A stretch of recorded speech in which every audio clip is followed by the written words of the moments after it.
Hola, buenas tardes. Mi nombre es Ana María y hoy voy a presentar el tema de genotoxicidad. La genotoxicidad es la capacidad de producir daños en el material genético, lo cual afecta a procesos biológicos naturales. La imagen muestra cómo la ruptura de un cromosoma que contiene material genético puede después causar alteraciones en los genes y por ende en el genotipo-fenotipo de los organismos. El primer tipo de daño que se puede producir es el cáncer. Las características de este son que el ADN es el blanco principal para los cancerígenos, sucede en múltiples etapas y los oncogenes son los principales blancos cuyas lesiones producen cáncer. Los oncogenes son las células que hacen que el tumor crezca. Se dice que impactan directamente en el ADN, ya que se ha probado en laboratorio que si una célula se daña y se sigue reproduciendo, se crean más células dañadas y el resultado de todas estas es el conjunto de una masa tumoral. En la imagen podemos observar las células mutadas, que son las amarillas, están siendo cubiertas por glóbulos blancos. Lo rojo representa la pared de la sangre. Si por ejemplo la vena se logra tapar por tanto tejido y no se drena, es así como se crea un tumor. A continuación veremos unas definiciones que tenemos que saber sobre tumores. El primer término es la neoplasia. Las células neoplásicas se siguen formando sin obedecer a las señales reguladoras que controlan su crecimiento normal. Es como una célula rebelde que se reproduce sin control. Estas van formando un tejido neoplásico y van afectando a otros tejidos vecinos, lo cual denominamos comúnmente como un tumor o cáncer. Por ejemplo, aquí podemos ver el tumor de Wilm, que se forma en los riñones y está afectando pues a lo que es la estructura del riñón.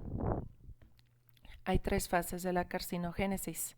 En la primera, el xenobiótico reacciona con la célula. Esta tiene que ver con mecanismos para reparar los daños. Si no tiene éxito, este se establece en el ADN y la célula empieza a cambiar su forma. Cuando de una sola célula se reproducen otras, se conoce como la hipótesis del impacto único.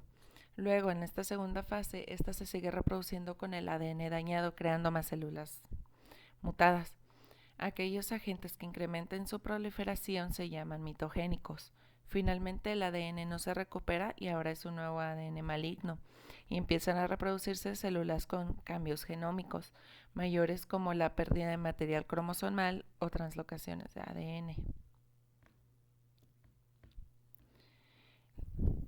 La célula tiene dos grupos de genes que actúan como mecanismo para la reproducción celular: los oncogenes, que estimulan la proliferación celular, y los genes supresores de tumores o anticogenes y mantienen el control de la división celular, reparan los errores en el ADN o que provocan las células o provoca que las células mueran en el momento. Estas son células que proliferan y estas son células que controlan. Ahora vamos a ver un ejemplo de toda esta dinámica mencionada.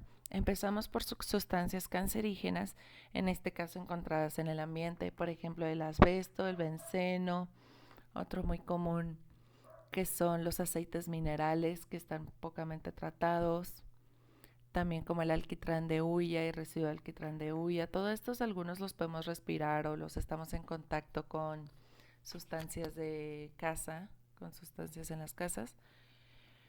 Claro que dependiendo de tu disposición genética y exposición, es que puedes llegar a concentraciones que reaccionen con las células de forma tóxica. Dependiendo en qué tejido xenobiótico reaccione con el cuerpo, es que se da nombre a los diferentes tipos de cáncer. Por ejemplo, la leucemia se forma en los tejidos de la sangre de la médula ósea. Finalmente, dependiendo de dónde se junten todas estas células malignas, es que se denomina el tipo de tumor. Primero es de dónde vienen esas células malignas y luego dónde se depositan. Sí, que es aquí donde se van formando los tumores. Por ejemplo, los tumores carcinoides se aparecen en el aparato gastrointestinal, más comúnmente como en, ¿cómo se llama? En el hígado y en los riñones y y en el conducto gastrointestinal. Bueno, esto es todo. Gracias por su tiempo. Cualquier duda, por favor, replicar en la sección de comentarios. Gracias y bonito inicio de semana.